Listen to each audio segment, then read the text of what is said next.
উত্তরবঙ্গের কোচবিহারের মেখলিগঞ্জে প্রকৃতির রোষে বিপর্যস্ত হয়ে পড়েছেন কৃষকেরা। মেখলিগঞ্জ ব্লকের জামালদহ গ্রাম পঞ্চায়েতের 186 নম্বর গোপালপুর কামাত এলাকায় তৈরি হচ্ছে এক ভয়াবহ পরিস্থিতি। গত কয়েকদিন ধরে লাগাতার বৃষ্টি এবং শিলাবৃষ্টির ফলে বিস্তীর্ণ চাষের জমি এখন পুরোপুরি জলমগ্ন। যেখানে একসময় সবুজে ভরা ছিল মাঠ, আর সেখানে শুধু জল আর জল। সবচেয়ে বেশি ক্ষতিগ্রস্ত হচ্ছে আলুর চাষ। মাঠের দিকে তাকালে মনে হচ্ছে যেন মাছ ধরার দৃশ্য, কিন্তু বাস্তবে তা নয়। হাঁটু সমান জলে নেমে কৃষকেরা প্রাণপণ চেষ্টা চালাচ্ছেন ফসল বাঁচানোর। জলে ডুবে থাকা জমি থেকে আলু তোলার এই লড়াই শুধু ফসল বাঁচানোর নয়, এটা তাদের জীবিকা বাঁচানোর সংগ্রাম।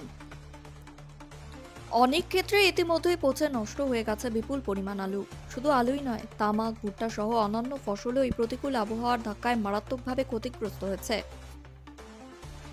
ফলে চাষিদের আর্থিক ক্ষতির পরিমাণ দিন দিন বেড়েই চলেছে। স্থানীয় কৃষকদের অভিযোগ, এত বড় ক্ষতির মুখে পড়েও এখনো পর্যন্ত তেমন কোনো সরকারি সহায়তা মেলেনি।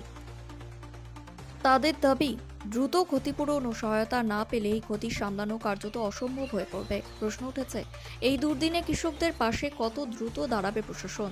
কারণ এই লড়াই শুধু ফসলের নয়, এই লড়াই বেঁচে থাকার। শিলাবৃষ্টিতে মনে করে যে তাপকো তোলা আলোক কুচি সবে শেষ হয়ে গেল।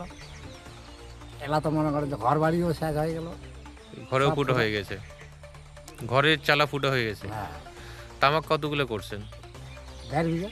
1.5 বিঘা, মানে একটাও ঘরে তুলেন নেই? না, সব জমিতে শেষ। সব জমি আছে, আর আলু কতগুলো করছেন? 4.5 বিঘা। 4.5 বিঘা আলুও জমিতে পড়ে আছে। সব পড়ে আছে।